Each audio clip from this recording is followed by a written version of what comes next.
Strong retail sales seem to have spooked the bond market, plus more talk of a housing bubble. That's the topic of this morning's Backstage Pass. Good morning, I'm James Lopez, president at HomeFi Corporation.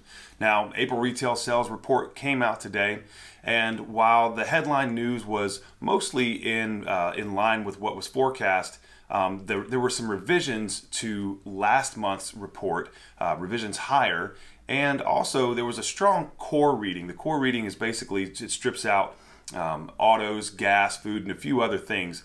And so the April retail sales report being stronger, especially in the core reading, and having stronger revisions to the previous month, really shows that consumers aren't fazed by the inflationary pressures that we're seeing right now, even though there's a lot of surveys that show a lot of consumer complaints. The stats show that consumers really are unfazed by inflation. So the result of that, at least for right now, the result of that, mortgage bonds are down today. Mortgage bonds right now are down about 34 basis points.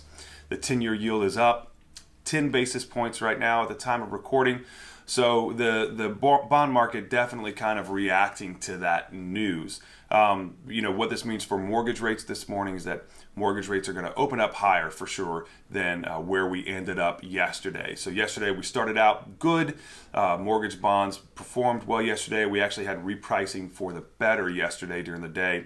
This morning we're going to open up, rates will open up worse than that. Now, in other news that's coming out this week, there's some market news that we'll talk about on Thursday. In real estate news specifically, we're looking for housing starts news. It's going to be housing starts for the month of April. Looking to see what that news holds, and that's kind of an indicator of how construction is doing in the national market.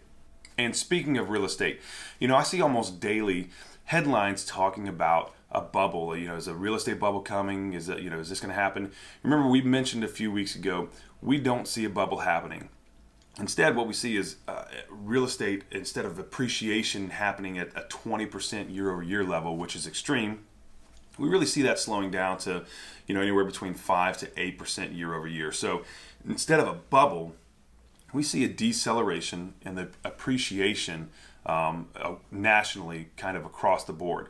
And we're not the only ones that think that. Chief investment strategist for a Wall Street firm named Blackstone, his name is Jeff Zeidel, was on CNBC yesterday, and he basically echoed the same things. Now, Blackstone is it's a major Wall Street firm, and it's known for buying scores of distressed residential properties that came out of the 2008 crisis. And while Mr. Zeidel and Blackstone said, hey, there's some similar parallels to right now to the 2008 crisis, there's also some big differences. And look, it's like I said yesterday, it's easy to catch a headline, catch a glimpse at a headline, or read the first couple of sentences in a headline. And when you constantly see this day over day, it's easy to focus on the negative, but it's not the whole story. Yes, affordability is low right now. Yes, interest rates are high. Yes, home values are high.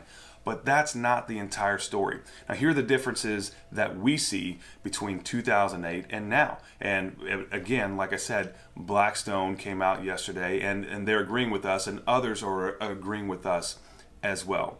Number one, home equity is at an all-time high. Number two, household financials are strong. Household balance sheets are strong. Number three, there's not a lot of overbuilding, meaning that inventory is still limited, all right? And that's supporting home values. And number four, lending standards are high right now, much, much higher than they were in 2008. And some people that may have been in the industry at that time will remember no income, no job approved. That stuff doesn't exist anymore. Lending standards are much, much higher. Now, these are the reasons that we don't think there will be a national prolonged dip in the housing market, also known as a bubble. Again, we think that appreciation will slow down. In general, prices will start to flatten out a little bit, but we don't see a bubble happening. All right, that's all the news that we've got for today. Hope you have a wonderful Tuesday and a wonderful rest of the week. Remember, stay positive. We'll see you tomorrow.